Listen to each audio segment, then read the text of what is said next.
विज्ञान व वाणिज्य महाविद्यालय सुरगाणा विशाखा समिती, राष्ट्रीय सेवा योजना मराठी विभाग व ग्रामीण रुग्णालय सुरगाणा यांच्या संयुक्त विद्यमाने बेटी बचाओ बेटी पढाओ या उपक्रमांतर्गत रांगोळी स्पर्धा, काव्य वाचन स्पर्धा व निबंध स्पर्धेचे आयोजन केले होते। स्पर्धेत अनेक विद्यार्थी व विद्यार्थिनींनी सहभाग नोंदविला।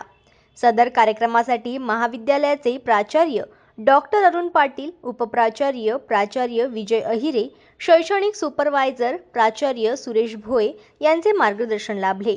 तसेच सदर कार्यक्रम यशस्वीतेसाठी NSS प्रमुख प्राध्यापक भगवान महाले, कविता भोये, रुग्णालयातील बळीराम ढेपले, राजेश मिश्रा यांचे सहकार्य लाभले। सदर कार्यक्रमास प्राध्यापक वृंद, शिक्षकेतर कर्मचारी वृंद व विद्यार्थी उपस्थित होते। जनमत लाईव्ह न्यूजसाठी बोरगावमधून लक्ष्मण बागुल यांची रिपोर्ट।